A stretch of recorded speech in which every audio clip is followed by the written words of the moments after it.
Hey everyone, this is Joe from What I'm Playing Now, and we are back at Origins 2018. We are here with Mark Swanson from Oddbird Games. He is showing us his game Feudum, which was on Kickstarter. It was a very successful Kickstarter, and it seems like it's been successful in retail as well. So, how's it going? How's the show going for you? Pretty good. It's you have to pace yourself. 4 days. Yes, we were talking about that. Yeah. I mean, running into all the different people doing interviews and just you're probably demoing all day long. So, but your voice still sounds like it's holding up really, really good. I got my second wind. Okay. But, yesterday I thought I was going to go hoarse in the second day, so I just got to be careful. Yeah. So, tell us a little bit about Feudum. Yes. Well, where do you want to start? Is this the first game you designed? It is. This is my first game. It's a labor of love. It has the inception of the game began about 7 years ago. Oh wow! Okay. And then, of course, the play testing took a full year. Okay. The development of the art, finding the artist, was a process and a story in and of itself. And it's a very unique art style. I mean, just the color, the look of the game is just. I mean, when you walk by the game at your booth, it's like I'm sure you get a lot of heads just turning, like, whoa! It's because it's very colorful. Yes. It just looks very different. Very good table presence. A lot of good appeal to the die. I walked into an ice cream shop, and this is a true story. Okay. And I saw a poster on the wall for a band. I think it was Wilco or a pretty famous band. And I looked at the art style and I said immediately, "That's my artist." Oh wow! And I tried to find a signature. I couldn't, and I'm like, well, maybe if I look on the band's webpage, I can, do a shout out to their artist. Uh-huh. Sure enough, they attributed the artwork to their latest poster to this artist. So I Googled him. I found him. He lived in Jackson, Mississippi. Oh wow! And I sent him an email, a long, wordy email, rambling on and on about how he didn't know me, but I have a passion for games and I love his art style. And would he ever consider partnering on a game? And to my surprise, he emailed me back and said, "I would love to partner on something like this." That's awesome. So I hopped in my car. I drove 9 hours to Jackson, Mississippi. I befriended him, and the rest is history. Wow. Had he ever done anything with board games before? Never, Was this his first never. foray? And he's he's unique because he is an illustrator, Okay. an artist, a fine artist, and a graphic designer. Okay. He's worked at advertising agencies. All right. I think he's working at one now.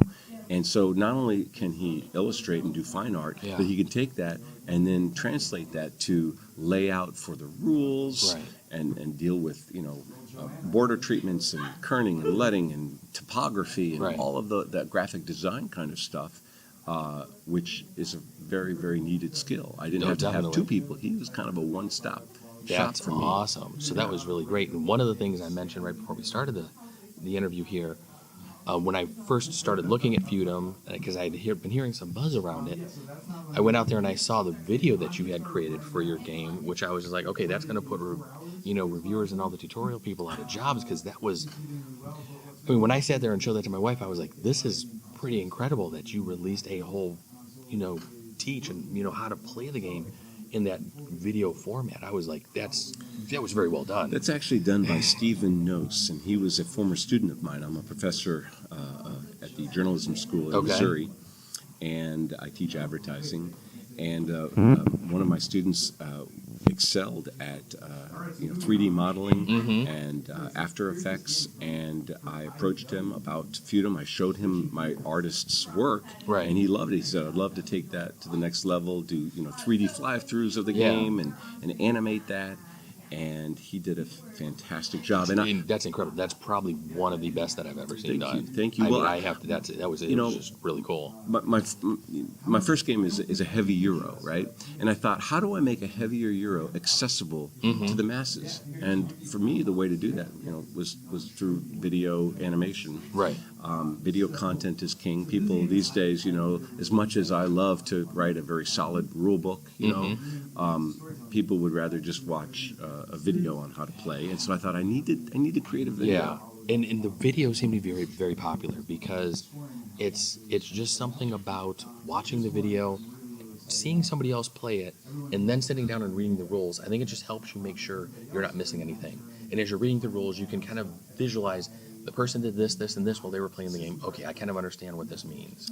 So yeah, the Absolutely. videos I think help out immensely. That's why when we do our videos, I always try to do a tutorial right at the beginning. because I think it helps out.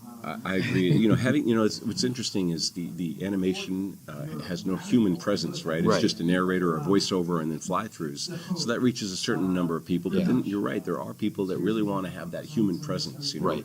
John Gets Games is going to be doing a teach and playthrough next month.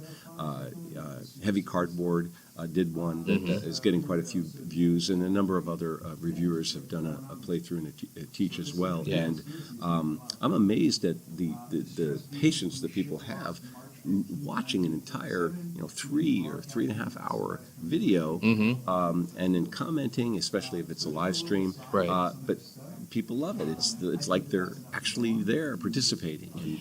And I think from people watching it, from what we get from a lot of our audience, it kind of helps them. It gives them the experience. That's the reason why we like to do full playthroughs, because if I just give you an overview and then a review of the game saying whether I like it or not, my thoughts and what I like are probably different than yours.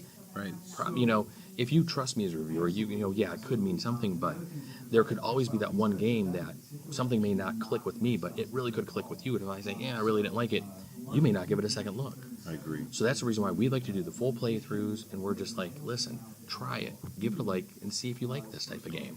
What I'm finding myself doing a lot too is, and people tease me for this, is sometimes I'll watch a full playthrough or a podcast at 2 times speed, right? Because you don't have a lot of time. So Right. people sound like chipmunks, but you're taking all of it in. Yeah. You're like, okay, so you can always do that if you don't have the time. Right. And there's always, when you're watching some of the videos, sometimes maybe there's something that maybe one of the players in the game did in the video that you never even thought of as a strategy. Right. So it can kind of maybe help you, introduce you to, looking at the game a little differently maybe. Right. So we know this is a heavy Euro. I guess give us a little rundown of kind of how, what type of mechanisms are in the heavy Euro. Sure. For those people who aren't familiar with Feudum. Right. The main mechanic is action programming. Okay. You start out with it. You have a deck of 11 action cards. You choose 4 that are going to be your hand for the round, and you play them one by one, round robin, around the table. So there's always something happening when everyone's played their actions. Starting player marker passes, and you pick 4 new cards for the round. So that's the main one. There's also resource management, a little bit of area control, and something I like to call worker placement with consequences.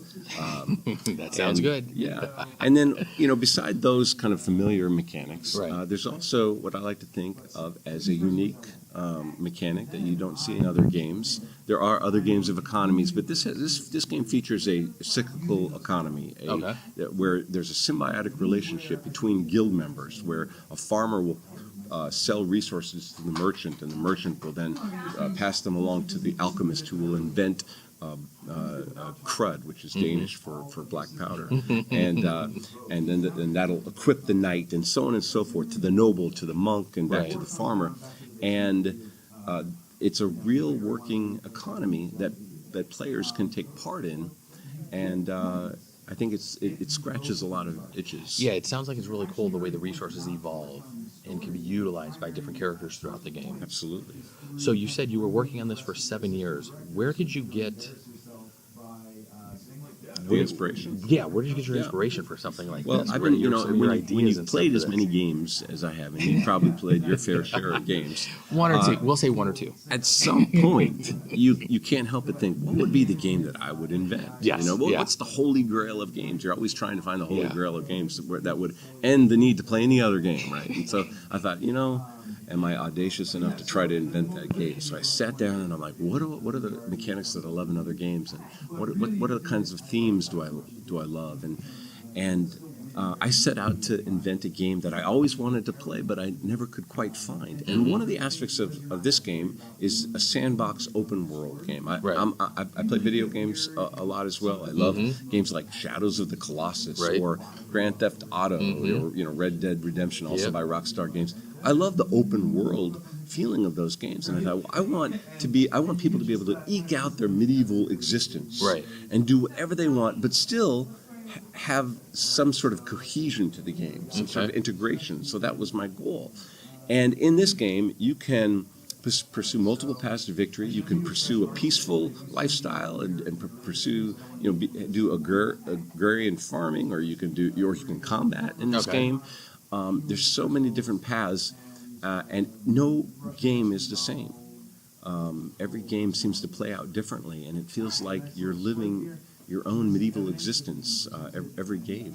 And after more than 150 plays now, if you can believe that, over 7 years, that includes a lot of play testing, I still enjoy my own game. I'm not sick of my own game yet. That's good then. That's really good. Now, besides the base game, which is what we have here, you have quite a few expansions out for this already.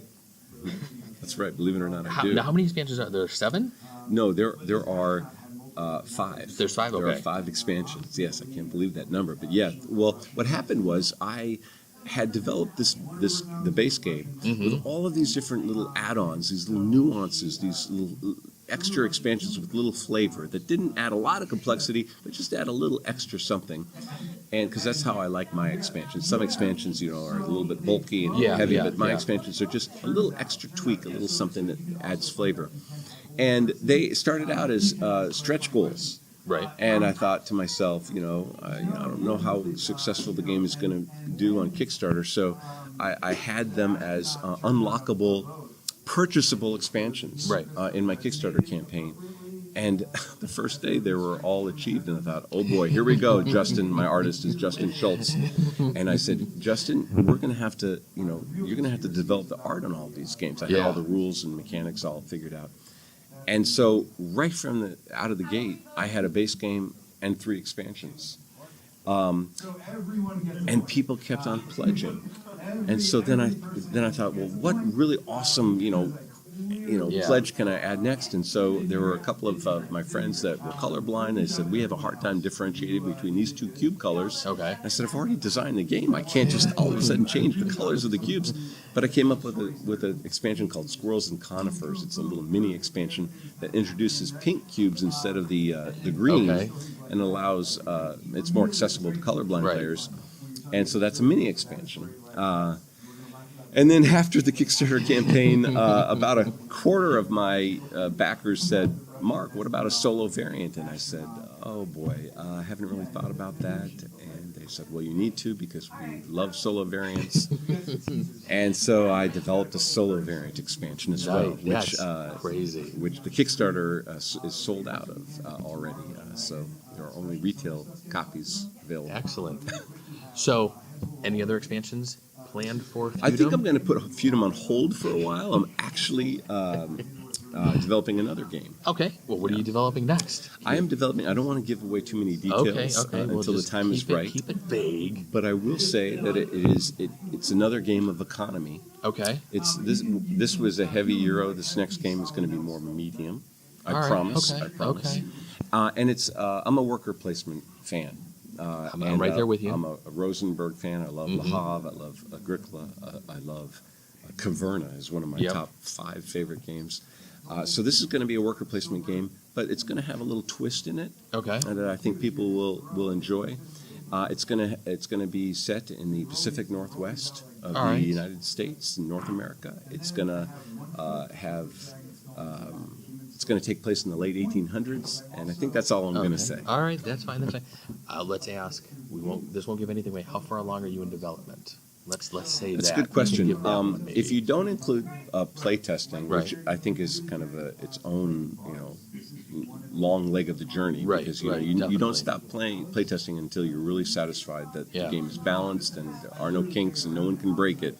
So that can take anywhere from 6 months to a year or longer, depending on the complexity of the game. But the base game rules and the mechanisms and the board and some of the early sketches of the game, I'm going to say I'm about 65%. Right. How about that for okay, that's fair. That's a fair number. Are you going to throw that one on Kickstarter as well? Oh yeah. Okay. Yeah, Kickstarter is great. It's been great for me. And it definitely does work. I think it's filled a niche where there's a lot of publishers, smaller people who have created games that are great.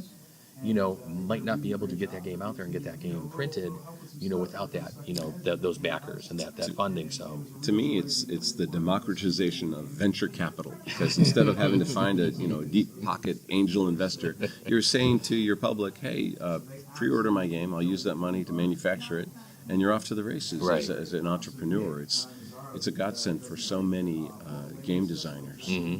All right. Well, I know you have a couple more interviews to get to tonight and some more game playing, it sounds.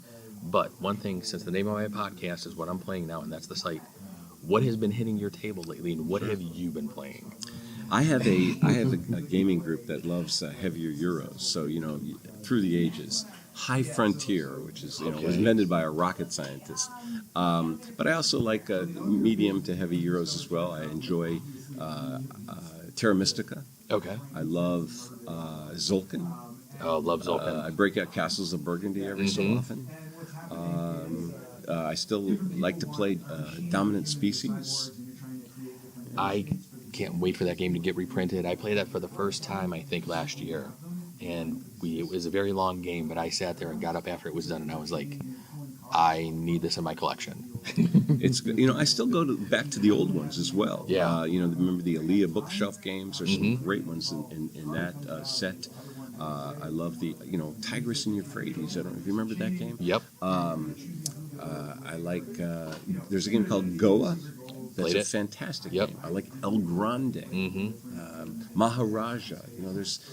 Everyone likes to go to the new games sometimes, but there's just some classics out there that deserve to be played over and over again. And that's one of the reasons why. One of the things I focus on the podcast is what I'm playing, and when I go down to my local game store, there are some people there who have a lot of those older games in their collection. Stuff that I might not have in my collection, stuff that I might not have played in forever. They bring them down there, and we're like, let's play it. And it's, a lot of times on my shows, I may not necessarily be talking about the latest and greatest, the newest shiny. Sometimes I'm talking about something that's 10 years old, but it could be something that somebody who's newer to the hobby, they may not have experienced. Absolutely. And there's so many great games out there, just not all the new ones that are being released. Yeah. Power Grid. Yep. Puerto Rico. You can't. That's a great game. A lot of good ones. There's just so many good games out there. But Mark, it was very nice meeting you. Thank you very much for the interview today. Pleasure. Hey everybody, Joe from What I'm Playing Now. We'll be back with another interview later on. Thanks for joining us. Bye-bye.